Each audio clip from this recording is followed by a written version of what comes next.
अस्सलाम वालेकुम dear students, कैसे हैं आप सब लोग जी। उम्मीद करता हूँ आपका दिन अच्छा चल रहा होगा। और माशाल्लाह तीसरा रोज़ा है। कितने बच्चे हैं जो सारे रोज़े रख रहे हैं अभी तक?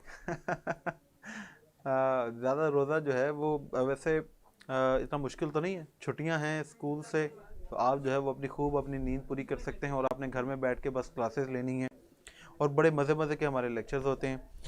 अच्छा जी, आज के इस लेक्चर के अंदर जैसे लास्ट लेक्चर में हमने जो है वो चैप्टर 1 की ग्रामर कर रहे थे, और उसमें हमने लास्ट चीज़ जो सीखी थी वो नाउन फ्रेज थी। ये टाइप्स ऑफ फ्रेजेस के ऊपर जो है वो भरपूर लेक्चर्स आपको मेरे पहले मैं डिलीवर कर चुका हूँ। अगर आप लोगों ने वो लेक्चर नहीं सुने तो आप जो है वो पिछली बैक डेट्स में जाकर जो है वो इसके ऊपर लेक्चर्स जो है वो देख सकते हैं टाइप्स ऑफ फ्रेजेस के ऊपर। ठीक है। आज जो हम चैप्टर 2 है उसकी एक्सरसाइज के अंदर जो ग्रामर का पोर्शन है उसे कवर करेंगे। उसके साथ आपको ब्रीफ ओवरव्यू बता दूंगा कि ये चीज़ें हैं क्या। वैसे भी उसके साथ साथ जो है वो हम जो ग्रामर के ऊपर अलग से भी एक पूरी सीरीज बनाएंगे ऐसे ही लाइव लेक्चर्स की, और वो इन तमाम चीज़ों को डिटेल में भी हम डिस्कस करेंगे। उसमें बहुत सारी एग्जाम्पल्स जो हैं वो आउट ऑफ कॉन्टेक्स्ट जो हैं, जो इस हमारे सिलेबस में नहीं, आउट ऑफ सिलेबस, वो हम जो है वो जनरल ग्रामर जिसे हम कहेंगे कि वो उस तरह हम सीखेंगे। अभी हम सिर्फ वो एग्जांपल्स यहाँ पर करेंगे जो हमारी एक्सरसाइज बुक के अंदर जो है वो मौजूद है, वो वाली। आज हम पढ़ने जा रहे हैं यूज ऑफ नाउन, या फिर नाउन क्या होता है।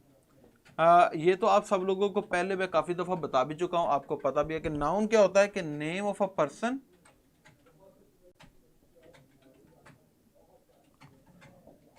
प्लेस और थिंग।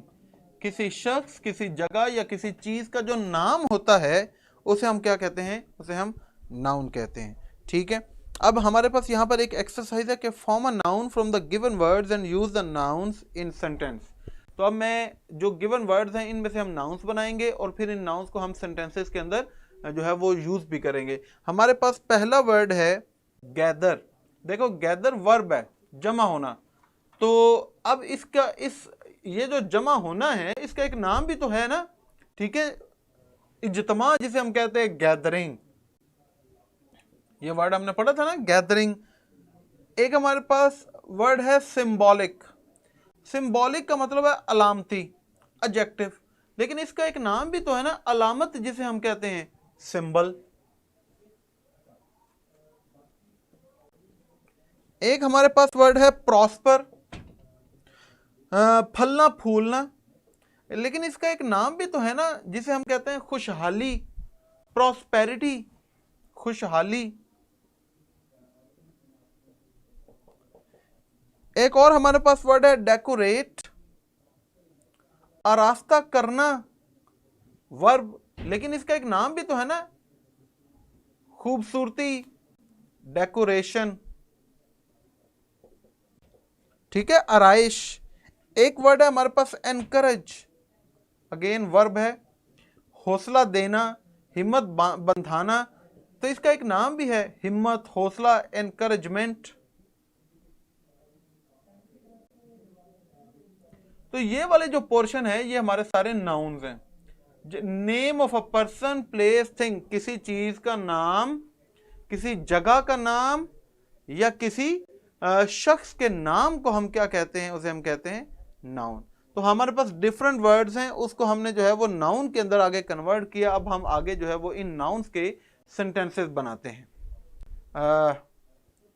चले जी, जैसे हमारे पास पहला वर्ड गैदरिंग, तो मैं कहूं there was a small gathering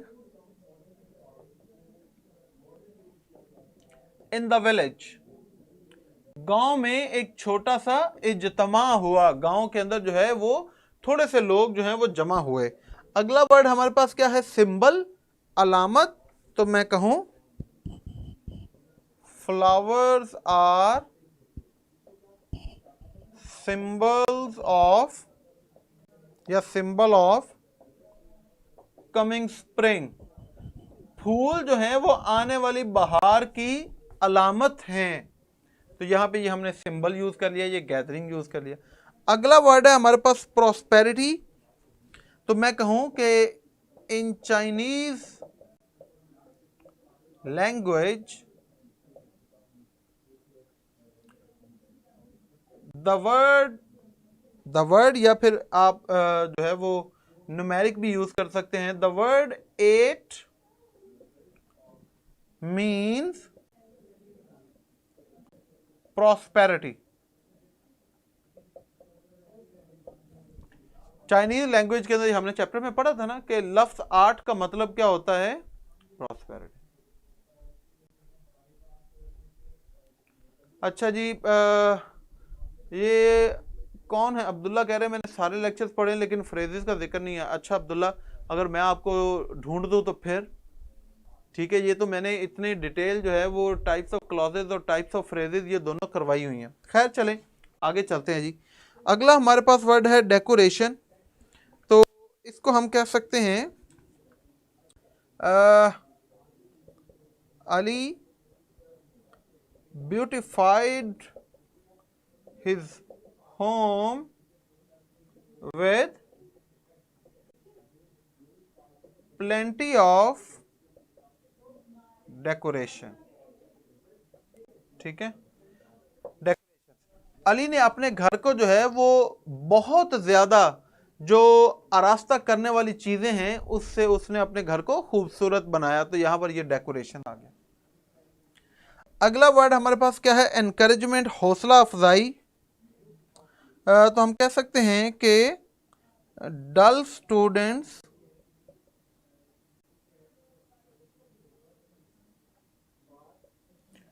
always need encouragement.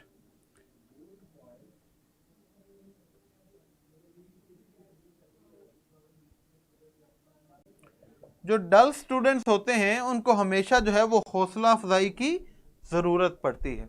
लो मेरा बेटा, ये आप जो है वो इसका स्क्रीनशॉट ले लो जल्दी से, ताकि जो है वो फिर हम आगे अपना जो है वो कंटिन्यू करें जी।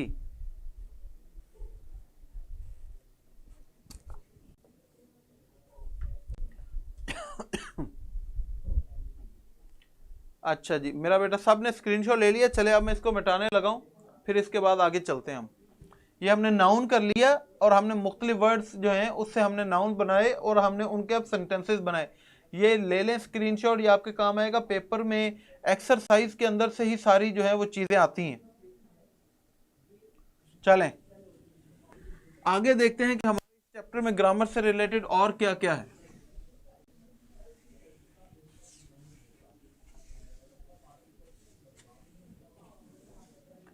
अच्छा मेरा बेटा, नाउन हो गया हमने जी, एक्सरसाइज भी कर ली नाउन से रिलेटेड। ओके, और हमारे क्वेश्चन आंसर्स भी हो गए जी। हाँ, एक और चीज है जो अब आगे हम पढ़ने जा रहे हैं, टाइप्स ऑफ नाउन। पहले हमने एक कंक्रीट नाउन और एब्स्ट्रैक्ट नाउन, ये नाउन की दो टाइप्स पढ़ी हुई हैं पहले चैप्टर के अंदर। ठीक है, आज जो हम एक और टाइप पढ़ने जा रहे हैं इस चैप्टर के अंदर वो है कलेक्टिव नाउन। जैसा कि नाम से पता चला, आप देखें ये ध्यान में रखें कि नाउन क्या होता है, नेमिंग वर्ड है, ये किसी चीज का नाम होता है। तो कलेक्टिव नाउन एक ऐसा नाउन है जो बेसिकली मुख्तलिफ चीजों को कलेक्ट करके, कलेक्ट का मतलब क्या होता है, जमा करना, जो मुख्तलिफ चीजों को जमा करके उनका हम जो है वो कोई एक नाम रख देते हैं, उसे हम क्या कहते हैं कि ये कलेक्टिव नाउन है। जो मुख्तलिफ चीज़ों को, एक से ज़्यादा चीज़ों को इकट्ठा करके उनके बारे में कोई एक नाम सजेस्ट करे, उसे हम कहते हैं कलेक्टिव नाउन। ठीक है, तो इसकी मैं डेफिनेशन यहां पर आपको लिख देता हूं कि अ सिंगुलर नाउन, ये याद रखें कि ये हमेशा जो है वो सिंगुलर, वाहिद में इस्तेमाल होता है। चाहे चूंकि ये जो चीज़ें तो जो जमा हो गई हैं वो उससे हमें पता लग गया, उससे हम समझेंगे कि शायद ये जमा में है, लेकिन ये हमेशा इस्तेमाल जो है वो वाहिद की सूरत में होता है कि इसके बाद जो वर्ब आएगा वो भी फिर जो है वो सिंगुलर आएगा। अ सिंगुलर नाउन, ये मैं अंडरलाइन कर रहा हूं ताकि आपको याद रखे। कलेक्टिव नाउन जो है वो चाहे एक से ज्यादा चीजों का नाम होता है, लेकिन ये हमेशा इस्तेमाल वाहिद की सूरत में होता है। Such as committee. अब देखें, ये कमेटी एक वर्ड है, ये किसी चीज का नाम है ना। अब कमेटी के अंदर एक आदमी तो नहीं होता, उसके अंदर तो 2, 4, 5, 10, 12 कितने होंगे, लेकिन उन तमाम लोग जब वो इकट्ठे ही होंगे, उनको अगर एक नाम दे दिया जाएगा उन तमाम लोगों को इकट्ठा, तो वो नाम होगा कमेटी। अब कमेटी के अंदर लोग ज्यादा हैं, लेकिन उन तमाम लोगों का एक नाम है, उसे हम कहते हैं कमेटी। तो ये है सिंगुलर नाउन, ठीक है। ये हमेशा वाहिद की सूरत में इस्तेमाल होगा। जैसे मैं कहूं टीम, अब टीम के अंदर एक ही खिलाड़ी तो नहीं होता, उसके अंदर तो कितने खिलाड़ी होते हैं, लेकिन उन तमाम खिलाड़ियों को हमने एक नाम दे दिया जब वो जेल होकर खेलते हैं कि ये जी एक टीम है। तो ये हमेशा सिंगुलर सेंस में जो है वो इस्तेमाल होगा। ये बेसिकली क्या होते हैं, दैट रेफर्स टू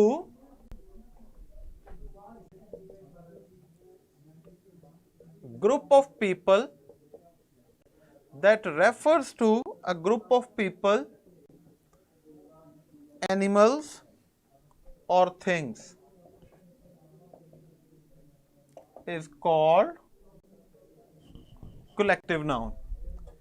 अच्छा, अब आपने इसकी डेफिनेशन देख ली कि कलेक्टिव नाउन क्या होता है। A singular noun that refers to a group of people. जो मैं आपको पहले बता रहा था कि सिंगुलर नाउन जो है ये ऐसा नाउन है जो कि बेसिकली इशारा करता है, जो इस्तेमाल किया जाता है to a group of people, लोगों के एक इज्तिमा के लिए, एनिमल्स जानवरों के इकट्ठे होने पर, या फिर चीज़ों के। जब हम मुख्तलिफ लोगों के इकट्ठे होने पर उनका एक नाम रख दें, जानवरों के इकट्ठे होने पर उनका एक नाम रख दें, चीज़ों के इकट्ठे होने पर उनका एक नाम रख दें, तो उसे हम क्या कहते हैं, उसे हम कहते हैं कलेक्टिव नाउन। ठीक है, अच्छा जी। जैसा कि अब इसके अंदर एग्जांपल्स, बहुत सारी एग्जांपल्स हम लिख सकते हैं, जैसे फैमिली। अब फैमिली के अंदर एक ही आदमी तो नहीं होता, एक से ज़्यादा होते हैं, ठीक है। इसी तरह ऑडियंस,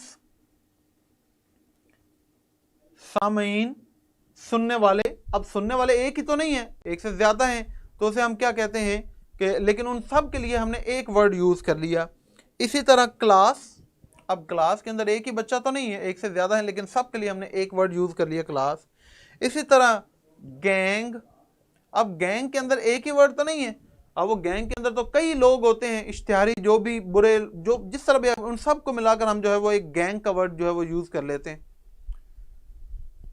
बेटा कमेटी, कमेटी का मतलब जो नहीं कहते कि ये जी ये फलानी कमेटी बन गई है, गवर्नमेंट कहती है कि हमने वो कमेटी बना दी है जी, तो वो किसी, उनको एक टास्क दे दिया जाता है, तो वो सारे लोग मिलकर जो है वो उसके ऊपर सोच विचार करते हैं, फिर अपना कोई फैसला करते हैं।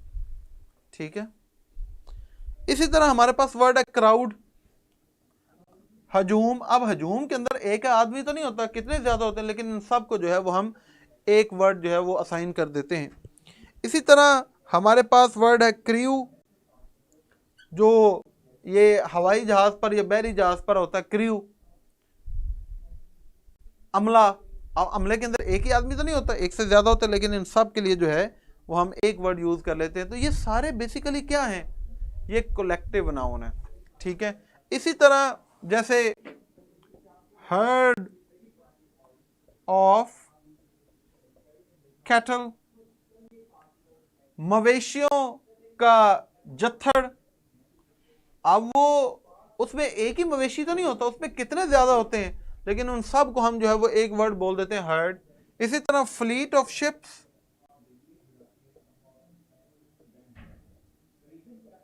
जहाजों का, उसके अंदर एक ही जहाज तो नहीं होता, कितने ज्यादा होते हैं, लेकिन उसे हम फ्लीट बोल देते हैं। ठीक है, इसी तरह मैच बॉक्स। अब मैच बॉक्स जो है, माचिस, उसके अंदर जो है वो एक ही तो मैच स्टिक नहीं है, उसके अंदर कितनी ज्यादा, लेकिन उन तमाम मैच स्टिक को हम जो है वो इकट्ठा एक वर्ड दे देते हैं, बॉक्स। तो ये सारे और भी बेशुमार ऐसे वर्ड्स हैं जिसको हम कहते हैं कलेक्टिव नाउन। ठीक है, जो ग्रुप ऑफ पीपल, एनिमल्स और थिंग्स के लिए इस्तेमाल किया जाए, जिसमें एक से ज्यादा लोगों, जानवरों या चीज़ों का जिक्र हो, लेकिन उन सब के लिए हम एक वाहिद नाउन यूज करें, उसे हम क्या कहते हैं, कलेक्टिव नाउन। ठीक है जी, आपको समझ आ गई। अच्छा, चले अब मैं इसको मिटाता हूं और इसकी हम जो है वो एक एक्सरसाइज कर लेते हैं, जो हमारे पास यहां पर दी हुई है। देखिए हमारे पास एक्सरसाइज में कुछ सेंटेंसेस दिए हुए हैं, हमने उस सेंटेंसेस के अंदर जो प्रॉपर कलेक्टिव नाउन है वो हमने इस्तेमाल करना है। पहला हमारे पास सेंटेंस है, it is typical for a Chinese dash to make 8 to 9 dishes for the new year's eve dinner. तो यहाँ पर वर्ड क्या आना है, फैमिली, ठीक है, क्यों फैमिली है ना। दूसरा है the dash uploaded heartily at the end of concert. उस कंसर्ट के आखिर में दिल खोल कर तालियां बजाई गई। किसने तालियां बजानी थी, जो ऑडियंस थी। तो दूसरा द ऑडियंस अपलॉडेड हार्टिली। तीसरा है the dash has just had a physics lesson. तो वो फिजिक्स का लेसन, फिजिक्स का लेक्चर किसने लेना है, क्लास ने। तो हम कह सकते हैं the class has just had a physics lesson. आगे है the dash of robbers was arrested by the police. The gang of robbers, gang पकड़ती है ना, तो चोरों का वो गैंग जो है वो पुलिस वालों ने पकड़ लिया। अगला है a dash of people gathered at the accident site. तो लोगों का क्या जमा होता है, क्राउड, हजूम। तो हम कह सकते हैं a crowd of people gathered at the accident site. अगला है the dash took many important decisions at its monthly meeting. तो अपनी माहानावार जो मीटिंग है उसके दौरान उन्होंने बड़े अहम डिसीजन लिए। किसने, कमेटी ने। A committee took many important decisions. अगला है the dash of Pakistan air force look smart in their uniform. तो पाकिस्तान एयरफोर्स का क्या है, अमला, crew. The crew of Pakistan air force look smart in their uniform. ठीक हो गया जी। अगला इसके बाद, जी हाँ शाबाश, नेक्स्ट मेरा बेटा हमारे पास जो एक चीज है वो है use of must and use of must not.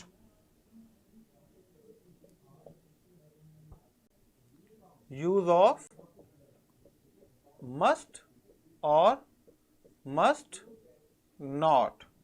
अब इसमें ये कहां पर इस्तेमाल होंगे, देखें, मस्ट हम इस्तेमाल करते हैं जब स्ट्रॉन्ग ऑब्लिगेशन हो, ठीक है, अहम जिम्मेदारी, अहम जिम्मेदारी। जब किसी अहम जिम्मेदारी का जिक्र किया जा रहा हो तो हम मस्ट का इस्तेमाल करते हैं। मस्ट नॉट उस वक्त हम इस्तेमाल करते हैं स्ट्रॉन्ग प्रोहिबिशन, जब हम किसी को जो है वो शिद्दत से मना करें।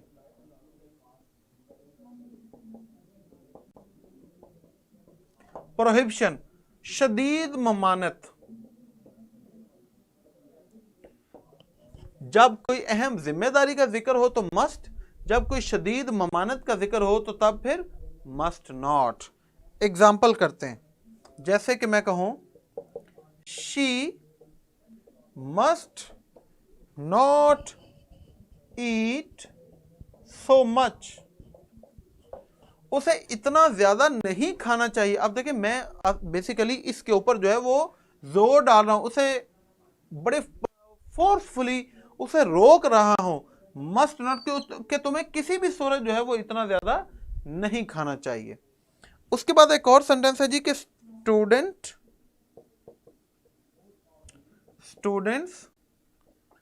मस्ट पास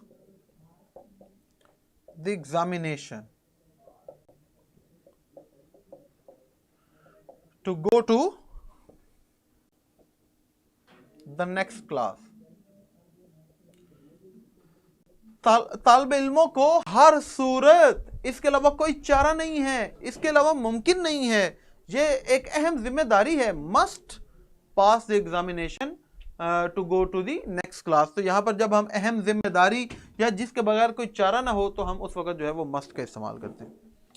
जैसे मैं कहूं, अब कहूं कि you must not watch TV. तुम्हें बिल्कुल भी टीवी नहीं। अब मैं कहूं यू शुड नॉट, इसमें हो सकता है वो हमारी बात माने या ना माने, या इतना मैं जोर, ठीक है यार देख लो तो ठीक है, ना देखो। अब मैं कहूं यू मस्ट नॉट, तुम्हें किसी भी सूरत टीवी नहीं देखना चाहिए। अब मैं जोर डाल रहा हूं, ठीक है, यू मस्ट नॉट, यहां पर जोर डाल के मैं ये बात कह रहा हूं। इसी तरह मैं कहूं कि he must take the medicine, उसे जरूर दवाई लेनी चाहिए। अब मैं उसे नसीहत नहीं कर रहा, मैं उसे कह रहा हूं इसके बगैर भाई तुम्हारा कोई चारा नहीं है, ये जिम्मेदारी है, you must take the medicine, ठीक है। इसी तरह मैं कहूं कि विजिटर्स मस्ट नॉट स्मोक। जो मेहमान हैं उनको किसी भी लिहाज से घर के अंदर बैठ के जो है वो सिगरेट नोशी नहीं करनी चाहिए। तो यहां पर ये मैं उसे ये नहीं कह रहा कि ना करें, चले जो कर भी ले तो खैर है। मस्ट नॉट शदीद ममानत। तो मस्ट और मस्ट नॉट क्यों इस्तेमाल करते हैं? जब हम किसी चीज के ऊपर जोर डालना हो, हम कहें कि इसके बगैर कोई चारा नहीं है, या हम पूरे शदीद अल्फाज में हम किसी चीज को रोकना चाहते हो, तो उस वक्त हम मस्ट या मस्ट नॉट का इस्तेमाल करते हैं। ठीक है जनाब, ये सेंटेंसेस हमारे पास आ गए। कल इंशाल्लाह जो है वो इसमें से हम देखेंगे कि प्रेजेंट इंडेफिनिट और प्रेजेंट कंटिन्यूस टेंस, और साथ में इंशाल्लाह फिर जो है, और हाँ हमारे पास प्रॉपर नाउन भी है। तो कल जो है वो इंशाल्लाह हम ये प्रीफिक्सेस की कुछ डेफिनेशन भी हैं, सफिक्स की डेफिनेशन भी है, ये हम पिछले लेक्चर में कर भी चुके हैं, लेकिन एक दफ़ा इस लेक्चर में एक्सरसाइज में ये दोबारा चीज़ें करेंगे। शावेद कह रहे हैं what are models in English grammar. बेटा मॉडल वर्ड आपको करवाए नहीं, बताया नहीं मैंने, जैसे can, ought to, need to, will, shall, ठीक है, must, may, might, would, could, ये सारे मॉडल वर्ब्स हैं। ये मॉडल वर्ब्स बेसिकली क्या होते हैं कि ये मेन वर्ब नहीं होता, ये किसी मेन वर्ब के साथ जुड़े होते हैं। तो जब ये किसी मेन वर्ब के साथ जुड़ते हैं तो उस वर्ब को हम कहते हैं कंपाउंड वर्ड, कि दो लफ्जों पर मुश्तमिल जो है वो वर्ब है। तो वो ये मॉडल वर्ब बेसिकली किसी वर्ब के बारे में हमें जो है वो मजीद कुछ बताते हैं कि इसके ऊपर हमें जो है वो कितना स्ट्रेस डालने की ज़रूरत जो है वो है। जैसे मैं कहूँ आई गो टू लाहौर, मैं लाहौर जाता हूँ। अब मैं कहूँ I can go to Lahore, मैं लाहौर जा सकता हूँ। अब देखिए यहाँ पर वर्ब में चेंज आ गई ना, आई मे गो टू लाहौर, हो सकता है मैं लाहौर चला जाऊं, अब हमारा वर्ब चेंज हो गया। तो ये बेसिकली ये कंपाउंड वर्ड होते हैं, ठीक है। I will go to Lahore, मैं लाहौर जरूर जाऊंगा, ठीक है। तो अब यहां पर हमारा वर्ब दोबारा चेंज हो गया। तो मॉडल वर्ब जो है वो बेसिकली वर्ब के साथ जुड़े होते हैं और इसके बारे में हमें मजीद कुछ बताते हैं। चलें अब बता दिया अब्दुर्रहमान, समझ आ गई कि नहीं, कैसे एक सेकंड में मॉडल वर्ब के बारे में आपको आइडिया बता दिया मैंने। चलें आज के लेक्चर का हमारा टाइम खत्म हो गया। जी बेटा आज टेस्ट नहीं है, कल इंशाल्लाह आपका टेस्ट होगा। आज के लिए इतना ही। जैसे ही लेक्चर खत्म हो आप सब लोगों ने लेक्चर के बारे में अपना रिव्यू ज़रूर देना प्लीज़। सब बच्चे अपना रिव्यू दें, और जिन्होंने अभी तक मुझे फॉलो नहीं किया वो ऊपर आप लोगों को मेरी पिक्चर शो होगी मेन पेज पर, उसको क्लिक करें, वहाँ पर फॉलो की ऑप्शन होगी, फॉलो करें। दुआ में याद रखें, अपना ख्याल रखें।